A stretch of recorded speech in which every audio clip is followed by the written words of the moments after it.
Oke guys, Assalamualaikum warahmatullahi wabarakatuh. Apa kabar kalian semua? Semoga kalian dalam keadaan baik-baik saja, sehat selalu dan pastinya bahagia ya guys. Balik lagi sama gua Aldi di channel YouTube Aldi Ride. Dan sorry banget nih guys, gua udah lama banget nggak bikin konten. Ada kali semingguan kali ya. Ya dikarenakan ada beberapa problem ya. Jadi gua juga agak lagi nggak begitu fit ya, sehat. Gua agak sedikit sakit karena gue kecapean kerja. Terus juga kebetulan kamera gue juga yang Insta360 itu juga ya kurang begitu bersahabat ya, jadi masih diservis dan alhamdulillah sudah kembali. Jadi saatnya bikin konten guys. Nah jadi kalau kemarin kan gue udah pernah bikin video mengenai unboxing dari ZX25R. Dan sempat waktu itu gue bikin first ride ya walaupun agak sedikit fail karena tiba-tiba ya lo tahu sendiri Insta360 gue lagi di service, jadi gue pakai kamera backup yang which is kurang begitu enak lah dan kurang begitu bagus lah dan banyak masalah juga. Jadi sorry banget, dan kali ini gue mau bikin video tentang walk around dari si motor ini guys ya, si ZX25R. Ya mungkin ada beberapa juga dari kalian yang sudah mengetahui tentang fitur, spek dari motor ini, tapi ya gue akan coba bikin walk around dan gue akan jelaskan mungkin agak sedikit lebih detail gitu ya mengenai si motor ZX25R ini guys. Ya guys, jadi yang pertama kita mulai dari depan ya guys. Nah dari depan lo bisa lihat sendiri dari kaki-kakinya dulu. Yang paling bawah yang pertama adalah bannya. Bannya itu dari Dunlop Sportmax GPR 300 GPR 300, yang kalau memang di situsnya Dunlop sendiri itu ini adalah ban yang cukup ini ya, value ya guys. Jadi ban radial tapi yang value lah. Dia di bawahnya Sportmax Alpha atau enggak Q3, Q4 gitu ya, yang lebih mahalnya. Tapi bukan berarti ban ini murah terus ban ini jelek, enggak guys. Ini lebih Sportmax itu dibuat untuk kayak all purpose gitu guys. Jadi lo bisa dibawa waktu dry, kering, panas atau enggak di waktu hujan. Ya lo lihat sendiri groove-nya cukup banyak gitu guys ya. Ya dan ban ini cukup lunak guys. Ya. Jadi gripnya gua rasa cukup baik lah di jalan gitu. Nah size-nya sendiri untuk depan itu 110/70 guys ya untuk di depan. Yang di belakang itu untuk tire size yang ada di belakang itu 150 ya, 150/70 ya, ring 17 pastinya. Oke guys, dari ban udah. Nah sekarang dari kaki-kakinya lagi, velgnya guys. Nah untuk velg depan ya, velg depan itu ukurannya sudah ukuran standar moge guys, jadi 3,5 inch ya. Jadi ukurannya sudah 3,5 inch, yang artinya ban depan harusnya udah bisa lo samain seperti moge-moge kebanyakan, yaitu 120/70 ya. Lo lihat sendiri masih banyak banget space-nya ya, tuh lo lihat masih banyak space-nya. Jadi masih bisa naik lagi ke 120/70 guys ya. Untuk ban belakang sendiri guys ya, jadi bagi yang belum tahu, ban belakang itu lebar peleknya adalah 4,5 inch ya guys ya. Jadi gue udah lihat ada tulisannya kalau nggak salah di belakang sini. Jadi 4,5 inch, bannya tadi udah gue kasih tahu 150/70, dan ini bisa di upgrade sampai ya untuk size optimalnya ya, size yang optimize buat motornya harusnya biasanya mungkin ke 160/60. Cuman ada beberapa yang nyoba bisa sampai ke 180 guys, 180/55 kalau nggak salah, dan masih muat ya, masih jauh. Cuman lo lihat di sini nih, yang beberapa kalau lo terlalu dekat sama knalpot agak ngeri juga sih guys. Nah jadi gimana ya biar bisa ngeliatnya ya. Nah di sini tuh jarak antara ban sama knalpot aja udah deket, 1 jari jaraknya ya. Jadi kalau lo mau upgrade ban yang lebih besar biar lebih aman gitu ya, ya mungkin lo sekalian ganti knalpotnya jadi knalpot racing aja. Soalnya kalau knalpot bawaan, knalpot standar dia jaraknya sama yang 150 aja cuma satu jari guys. Satu jari itu sekitar 1 cm lah, 1 cm lebih dikit. Nah jadi di situ ya guys, bagi teman-teman yang mau mengupgrade ban belakang yang ukuran size lebih besar, takutnya kenapa-kenapa, jaraknya terlalu dekat sama exhaustnya, ya mungkin lo lebih baik ganti knalpotnya dulu sama knalpot racing biar bannya bisa lo gedein gitu guys ya.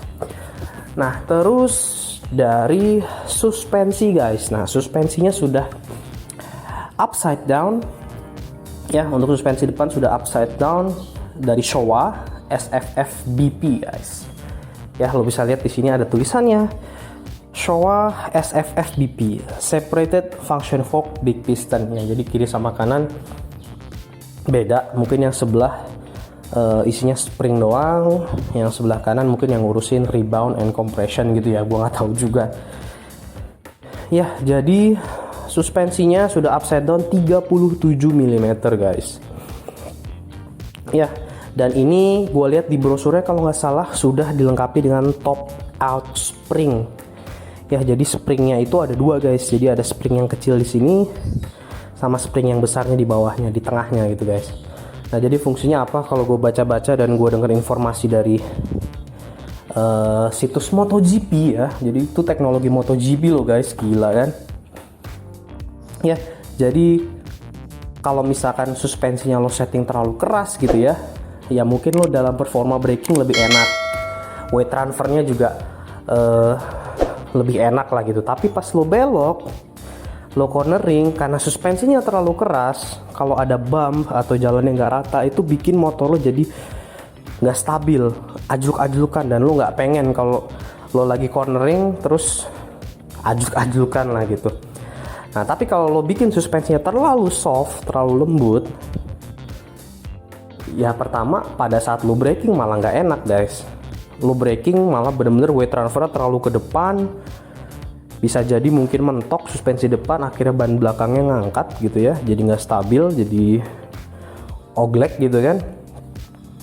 Nah terus pas belok tapi enak, dia stabil, dia bisa menahan bump yang ada di jalan pas lo belokan. Nah biar lo dapet tetap bisa stabil pas belok, remnya juga enak. Nah makanya ditambah teknologi top out spring ini. Nah jadi suspensinya lo bisa setting agak lebih keras tapi bisa menyerap bump.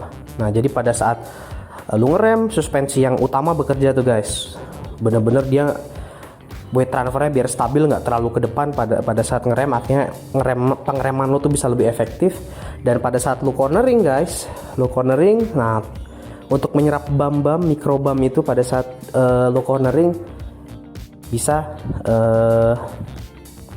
diakomodasi sama si top out springnya ya. Jadi letak top out springnya tuh di atas top, di atas, tepat di atas spring yang spring utama dari si suspensi ini.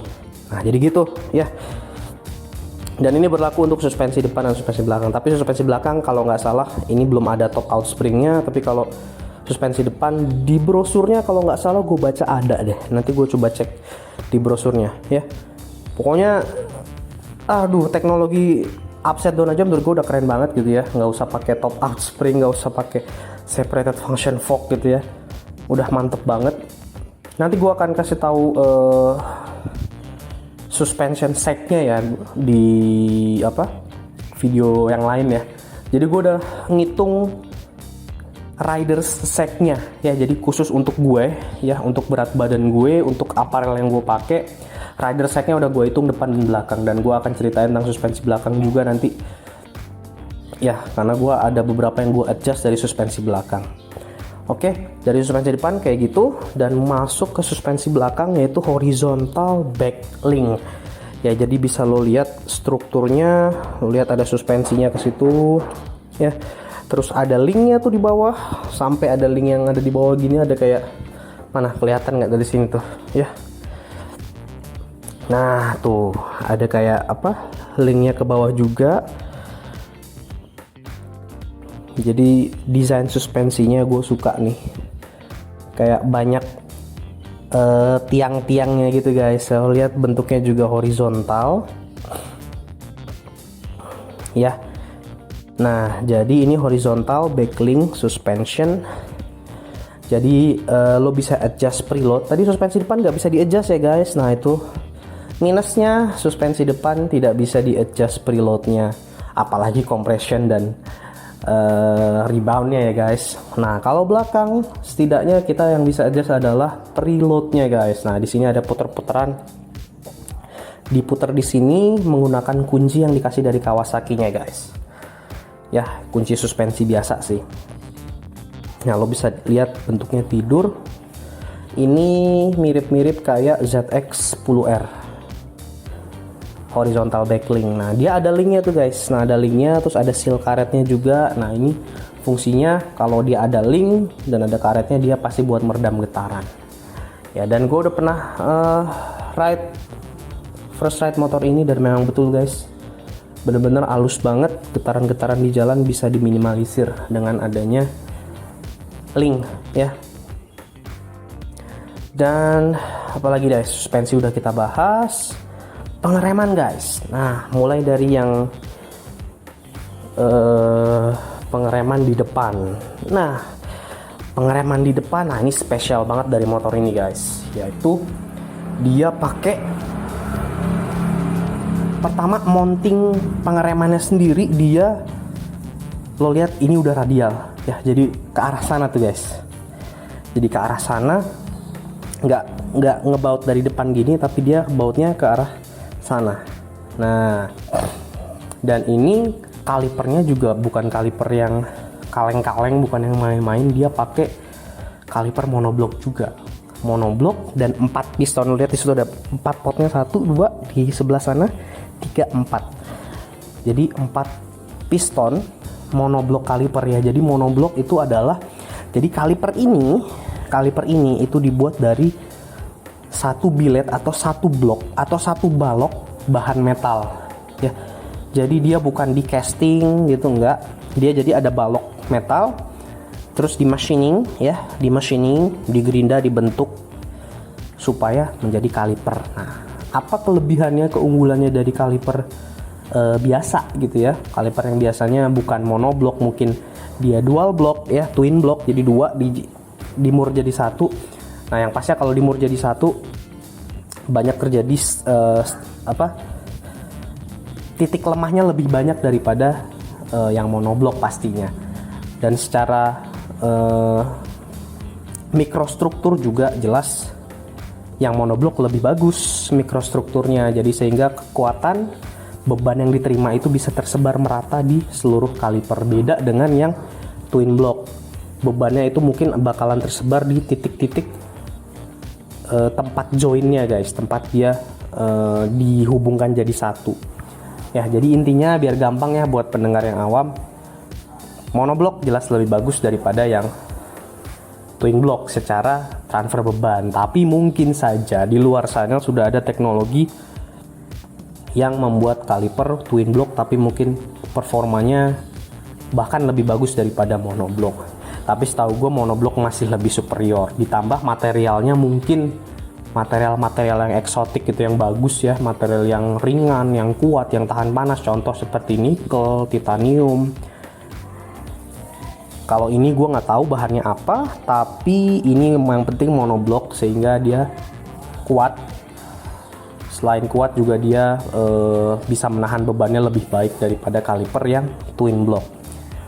Dan ini kalipernya dari Tokicho guys. Lo lihat di sini ada tulisan Tokicho. Mungkin gua agak majuan dikit biar lo bisa ngeliat Tokicho ya. Dari kalipernya dari Tokicho, dan gua ngeliat kaliper ini tuh mirip sama kalipernya Z900 RS atau enggak Z900 biasa deh. Ya, lo jadi dapat kaliper moge guys. Waduh. Ya, dan brake line-nya sendiri ini kayaknya bahannya masih karet deh guys. Ya, jadi sayang banget ya belum dikasih stainless gitu ya. Jadi masih karet guys. Gua nggak ngeliat ada karet-karet. Gua nggak ngeliat ada kayak untaian anyaman stainless ya, ini masih karet, full karet. Ya untuk master remnya sendiri dia juga master remnya gede.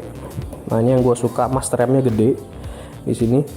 Master remnya juga kayaknya minjem dari ini deh, minjem dari Z900. Jadi sama master remnya, sama mirip-mirip juga sama master remnya IR6 guys. Ya jadi udah ada ibu-ibu tadi guys lagi mau olahraga. Ya jadi ini master remnya dari Nissin ya, jadi dua merek yang berbeda ya. Yang bawah kalipernya itu dari Tokicho, tapi kalau master remnya dari Nissin guys ya. Dua merek berbeda, tapi memang feel pengeremannya memang luar biasa. Dan ini udah banyak dibahas dari waktu test ride di Sentul ya. Memang braking performance dari si motor ini udah luar biasa banget ya, terutama rem depan ya guys. Pastinya udah mantep banget, kalipernya 4 piston monoblock, radially mounted, master remnya juga pakai Nissin, dan itu udah superior banget ya. Cuman mungkin ya banyak yang bilang feel brakingnya agak sedikit empuk, agak sedikit mushy, apa sih, terlalu benyek lah gitu ya. Gue ngerasa emang itu juga sih, tapi gue suka malah feelnya bisa lebih gradual gitu guys. Oke, lanjut ke pengereman belakang. Ini standar banget ya guys ya. Gua nggak tahu ini satu piston apa dua piston, tapi kalau ngeliat di sini nggak ada pistonnya. Jadi di sini doang pistonnya. Mungkin lo bisa ngeliat dari sini. Di sini nggak ada kayak pistonnya. Nah, di situ ada pistonnya satu tuh, kelihatan tuh. Jadi mungkin ini satu piston atau dua piston, gua nggak tahu. Yang pasti cuma standar banget. Semua motor rata-rata pakai ya, motor 250 cc ya, pakai pengereman yang kayak gini ya. Ya nggak ada yang spesial sih dari pengereman belakang. Oh ya, gue lupa, pengereman depan juga disc brake-nya guys. Nah, disc brake-nya udah pakai semi floating sih guys, bisa gue bilang ya. Jadi tidak ada physical connection antara si piringan luar, outer ring, sama inner ringnya. Tuh lo lihat di sini ada kayak cincin penghubung antara si outer sama inner ringnya ya. Jadi nah, kalau misalkan pengereman gitu ya, ini bisa gerak-gerak nih ya. Ya, jadi ini juga dibikin semi floating juga salah satunya buat meredam getaran, dan kedua supaya rolling resistensinya pada saat muter dia juga lebih bagus ya, karena dia bisa menyesuaikan jepitan si kaliper. Oke, terus apalagi guys yang kita walk around?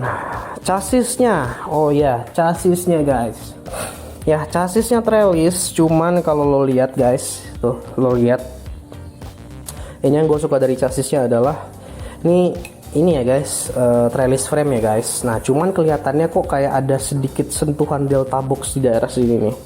Dan di sini ya harusnya bolong nih guys, tuh harusnya bolong nih. Ini kalau gue buka dia udah bolong ya, trellis gitu kan. Cuman karena ketutup, jadi seakan-akan lo dapat sensasi delta box gitu, atau nggak perimeter lah gitu guys. Jadi kelihatan cakep banget, manis banget desainnya. Gue suka sama desainnya si motor ini ya. Jadi kalau bisa lo lihat, ini bahannya dari stainless steel, high tensile steel ya. Jadi dengan kekuatan tertinggi, yang yield strength-nya pastinya tinggi ya. Jadi dia kaku banget, yang akan bisa mengimprove handling dari si motor ini ya.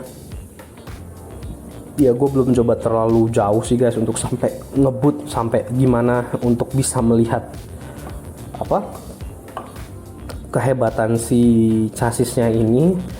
Tapi ya gue percaya aja lah sama Kawasaki lah.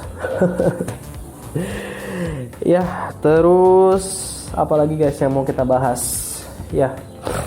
Dari desain keseluruhan motor ini kelihatan gemuk banget, terutama di sini guys, bisa lo lihat benar-benar menjulang keluar gitu ya, karena untuk menggendong mesin 4 silindernya itu ya.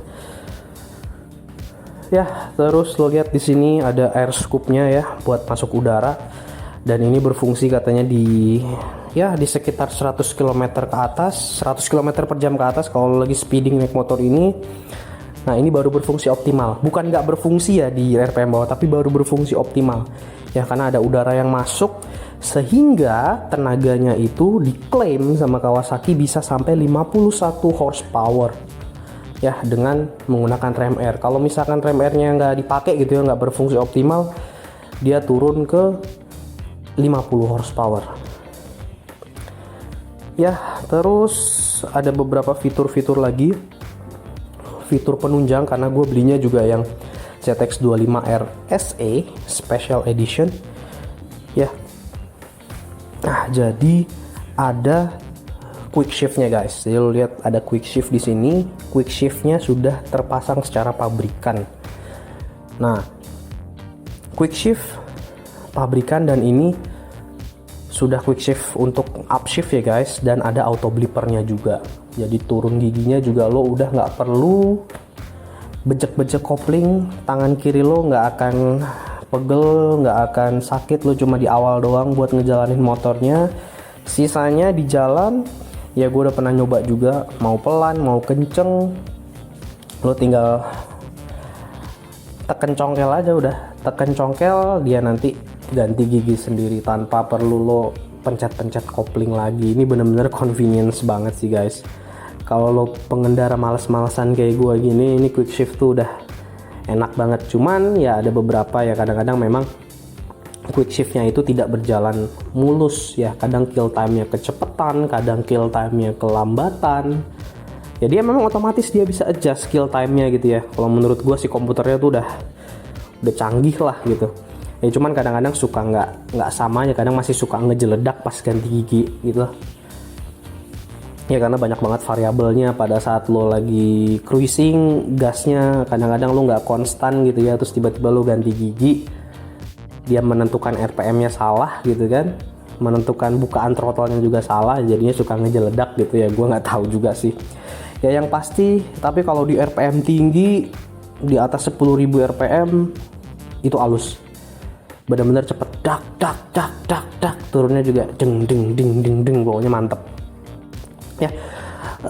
Cuman disclaimer aja, untuk turun gigi guys, untuk turun gigi lo mesti harus tutup throttle. Kalau lo masih buka throttle dia langsung nggak mau, atau enggak kalau lo paksa lo bakalan ada gejala ngejeleduk lagi gue bilang. Jadi kalau lo mau turun gigi lo mesti tutup throttle baru lo bisa turun gigi. Nah jadi seperti itu guys quick shiftnya. Oke, terus masuk ke bagian belakang. Nah ini gue juga mau ngomongin nih masalah rantainya sama gearnya. Lo bisa lihat sprocket belakangnya gede banget guys, 48 dari RK. Lo bisa lihat di sini ya, mungkin kalau gue lebih dekat lo bisa lihat. Nah 48 guys dari RK ya.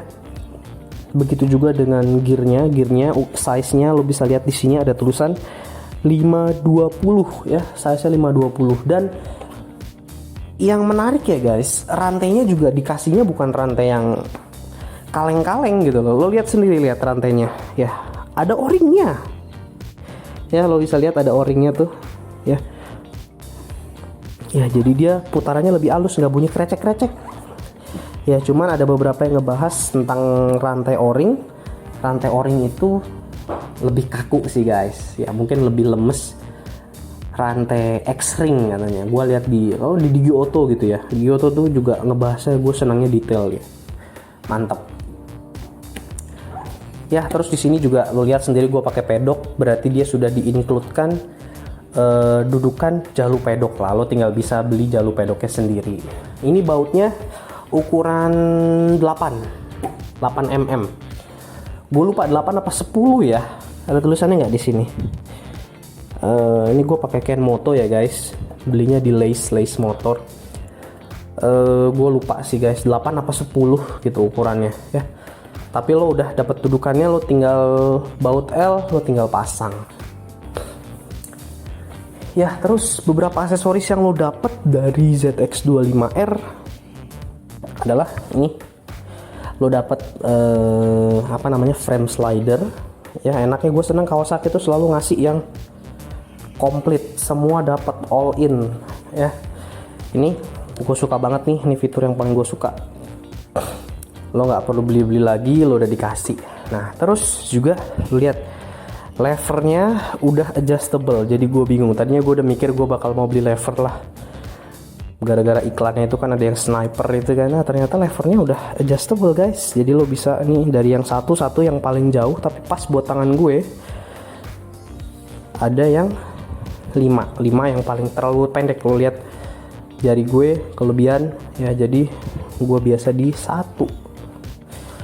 Nah pas ya, jadi gimana pun juga fitting ini penting guys, karena lo setiap lo mau naik mobil juga yang pertama lo lakukan kan bukan cuma pakai sabuk pengaman, lo starter, enggak.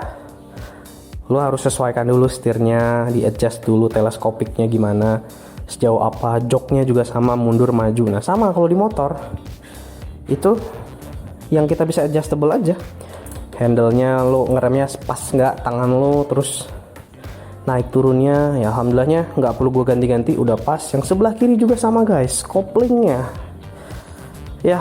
juga adjustable juga ya, lo bisa atur ya. Gue kopling pakai 2 jari ya guys, dan gue nggak tekan sampai full, jadi gue mesti yang paling ujung.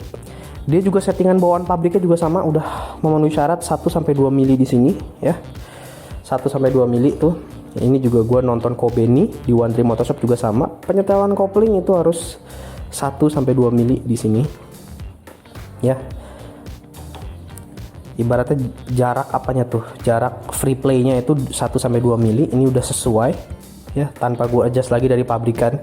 Biasanya kalau gue beli motor tuh si Max itu dibawa ke sini, jarak free play-nya lebih dari itu, jadi gue mesti setting ulang. Kalau ini Kawasaki PDI-nya bagus ya. Nah jadi ini juga koplingnya enteng banget, 1 jari ya, pakai clinking juga ya. Jadi ini koplingnya sudah dilengkapi dengan slipper clutch ya, jadi assist and slipper clutch, jadi bener-bener nggak ada ngejala pada saat lo turun gigi lo pakai quick shifter gitu ya di RPM tinggi deng gitu. Itu nggak ada gejala ban belakang kunci karena sudah slipper clutch ya. Dan asisnya sendiri juga membuat tarikan kopling itu enteng banget ya, enteng banget.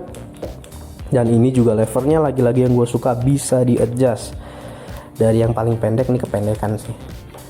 Kalau gue biasa satu itu pas tangan gue tuh ya, pas banget tangan gue. Gue juga kopling cuma sampai segini guys ya, gue nggak pernah kopling sampai dalam gitu, biar cepat aja ganti giginya gitu kan ya guys. Jadi dari segi interior dari segi dashboard lo bisa lihat tangan kiri lo nggak akan bosen karena banyak banget tombol-tombolnya. Dari pertama ada pass beam di sini, ini buat kalau misalkan ada orang yang terlalu lambat dan lu pengen nyalip, lu tinggal pencet yang ini, kasih lampu, karena klaksonnya agak malu-maluin suaranya ya. Terus ada low beam sama high beam. Terus di sini ada, lo lihat ada untuk ganti-ganti mode guys, untuk mengatur yang ada di speedometer. Nah terus ada lampu sen, ada klakson, ada hazard. Wow 250 cc, ada hazard guys. Kalau kata Jody Motovlog, fix moge. Iya moge untuk berbadan yang kecil kayak gue gini guys, ini bagi gue moge. Ya ini jadi fix moge, alhamdulillah. Oke. Terus sebelah kanan hanya polos aja guys, cuma kill switch